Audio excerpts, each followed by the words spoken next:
He's Rich Eisen from the NFL Network. He's the host, NFL Game Day Morning, Rich Eisen podcast on the NFL Network, and he joins us now.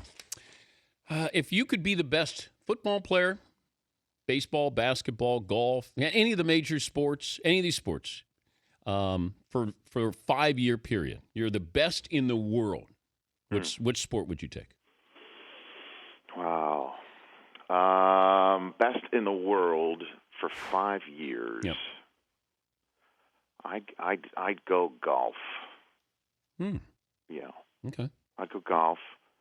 I like taking a walk, Dan, Well, it's a good like walk. getting Spoiled paid. sometimes. Well, no, not if you're the best in the world for 5 years. Yeah. Well, Tiger had a run there for a while. He's pretty much set for life. Yes, he is. Yes, he is. He's all set.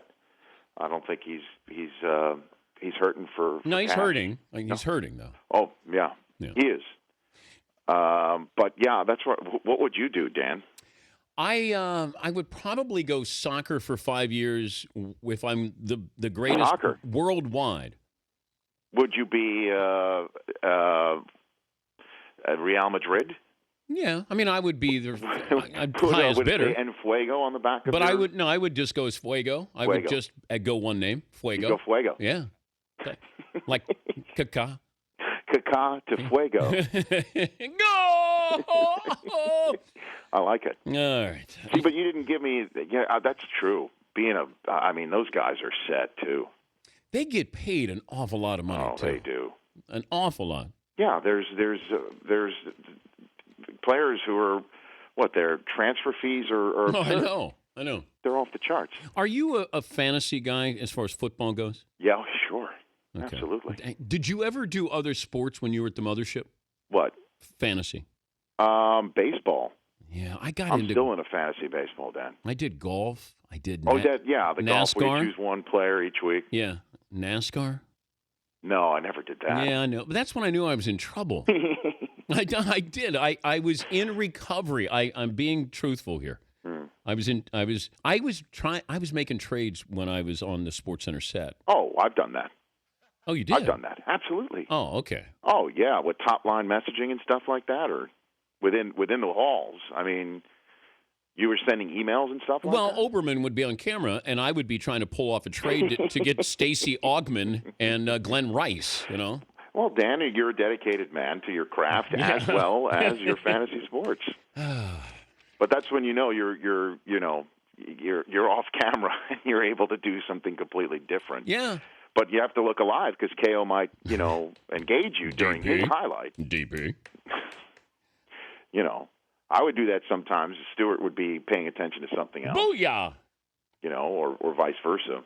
I'm wondering if this Redskin nickname is going to start to heat up again, because I thought last year where it got a lot of momentum but nothing changed.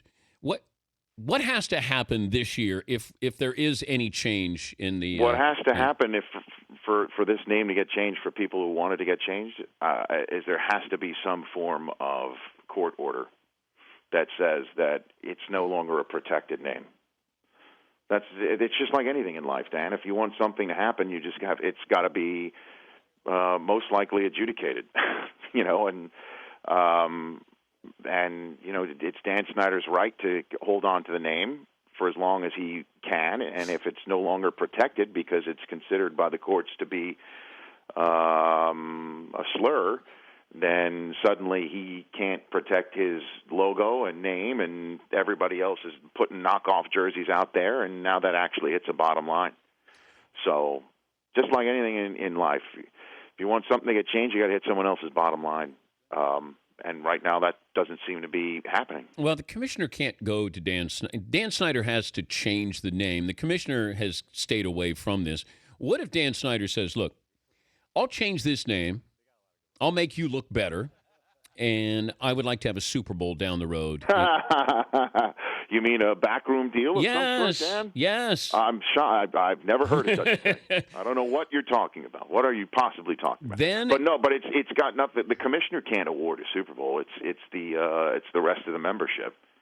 It's the rest of the membership. The commissioner can't just say, "Okay, you get a Super Bowl." You get a Super Bowl. He can get a Super Bowl. That's right. Yeah, it's not like it's underneath the seats at the owners' meeting. So. But don't you think the what the commissioner commissioner can do is twist arms of other owners and say, "Listen, this is what we'd like to have happen, or this is something that could be beneficial for everybody," and people have to mull it over. Part of the reason why the New York Super Bowl happened just happens to just a head count. You take a look at a head count in the room. It helps to have two teams vote for the same site. Yeah, it really does, because it's a numbers game, and it all comes down to is how many people says yes to a site. And most owners will vote for a Super Bowl at a new spot because at some point they're going to get a new spot. But don't you think the commissioner punished Jim Irsay? When people say, when's the commissioner going to do something to Jim Irsay? Don't you think he sort of did that, or the NFL did that when he was trying to get the Super Bowl back in Indianapolis? Listen, I cannot get into the heads of upper management, but that's entirely possible. Listen, the commissioner hasn't once Irsay got charged and actually the matter gets adjudicated, that's when the commissioner can go in there. I mean, he hasn't done anything to Ray Rice yet. He hasn't done anything to Alden Smith yet. That's all the opposite side of the argument that many players who are saying, "Oh, well, we're going to take a look at what he's doing to Irsay." You're right. I mean, that's a very forgetful part of the argument. He hasn't done anything to those guys yet, because those matters are still being adjudicated, just got adjudicated. They're still gathering information. He takes his time. And as you could see, he marches to his own beat. I mean, I'm sure he reads his press clippings, but they roll off his back. The over-under on you using the word adjudicated was 5. How many times did I say it? I think you went 5. I took the over. No, I didn't go 5. I think you may have. I took the over. I pulled something doing it, by the way. I wasn't properly hydrated for the adjudicated over-under. Where's the draft going to be next year? Oh, gosh. It certainly will. It's not Radio City, which is I would think that it's going to be outside of New York. I would bet on that. I know that the league has definitely had an eye somewhere else for a while, that doing something over and over and over again the same way is not while if it's done correctly, the league will do it. I think, though, the league likes change. And just to see how things go in a different spot. But if I had to guess, I'd go Chicago. How about the Super Bowl winner gets to host the draft? Sort of in the same way that the league that wins the All-Star game gets to host the World Series in baseball? Yeah. I don't know if I'd do that. I mean, you got to have it in a place that's a big media market and is a place that's chock full of football fans. Well, you're going to get football fans. People want to be on TV. They're going to show up any place they can be on TV. I don't know. I think if I had to guess, it's Chicago. I think Chicago would be a great spot. With all due respect to Bulls fans, that's a football town. Blackhawk fans. How about we do it in Jacksonville at the Cabanas that they're building there? Yes, I would like that a lot. Sure. And put Mayock in some sort of Madras outfit. Maybe Speedo? Yeah, no. I don't know about that. Oh, no. I'm sorry. I don't know. I don't know if that's a measurable we want to be talking about on draft. I don't know if we want to go there. That'd be an interesting combine. All right, I know you got graduation day. I do. Okay. Xander graduates from preschool today. Wow. And Cooper graduates from the sunflowers to the Cheerios, Dan. Yeah. Wow. Never thought I'd say that I'd see the day that my son would become a Cheerio, but he's following the same path as my oldest son. Woo! It's going to be emotional. You know what? It's going to tug at the heartstring. Yes, I'm a mess when it comes to this sort of stuff anyway, to be very honest. So you're not a bigger mess than I am. I'll go mess for mess with you, Dan. Oh, no. It's bad. Yeah, so it's going to be okay, this is how bad it got. Yeah. I was watching $1 Million Listings New York last night. Ryan is in Central Park with his girlfriend, and he has been taking ballroom dancing. This did not happen. And I got emotional.